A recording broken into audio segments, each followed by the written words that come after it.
ఇగో ఆదాబ్ హైదరాబాద్లో నిరుపేదలకే తొలి ప్రాధాన్యం అంటూ అర్హులకే ఇందిరమ్మ ఇల్లు ఫస్ట్ ప్రియారిటీ. ఇందిరమ్మ ఇళ్లపై ముఖ్యమంత్రి రేవంత్ రెడ్డి సమీక్ష. దివ్యాంగులు, వ్యవసాయ కూలీలు, సాగు భూమి లేనివారు, పారిశుద్ధ కార్మికులకు పెద్దపీట దిశగా ప్రభుత్వం అడుగులు. ఇందిరమ్మ ఇళ్ల మంజూరుకు సంబంధించిన పలు అంశాలపై చర్చ. పూర్తిస్థాయి సిబ్బందితో గృహ నిర్మాణ శాఖ బలోపేతం. లబ్ధిదారు ఆసక్తి చూపితే అదనపు గదుల నిర్మాణానికి అనుమతి. ఎలాంటి పొరపాట్లకు తావివ్వకుండా చూడాలని అధికారులకు ఆదేశం అంటూ అర్హులకే ఇందిరమ్మ ఇల్లు అందులో ఫస్ట్ ప్రియారిటీ. అన్నిట్లలో గదే పెట్టారు మంచిగా. అన్నిట్లలో అర్హులు, అర్హత కలిగిన వాళ్ళకి. గతంలో మాత్రం 20 లక్షల మంది పేదలు ఉన్నటువంటి ఈ రాష్ట్రంలో కేసీఆర్ డబుల్ బెడ్రూమ్లు కొన్ని వేలు కూడా లేవు.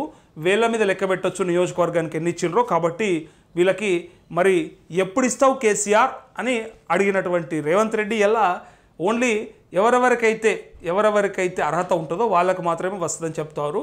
అర్హత లేని సన్నాసులను మనం తెచ్చి నెత్తి మీద పెట్టుకుంటే మన అర్హతలను లెక్కిస్తూ ఉన్నారు. చూసుకోండి, ఈ లైన్ ఒకసారి అర్థం చేసుకోండి. అర్హత లేని సన్నాసులని ఏదో అంటారు కదా, కనకపు సింహాసనం మీద శునకంబును కూర్చోబెట్టిన అని ఒక పద్యం ఉంటుంది చూసిరా. అట్లా అర్హత లేని సన్నాసులని మనం అందరం ఎక్కిస్తే మన అర్హతలను లెక్కించే స్థాయికి పడిపోయిన మన పరిస్థితులు గాడికి వచ్చేసిన చూడు. ఒకసారి అర్థం చేసుకోరు ప్రజలు.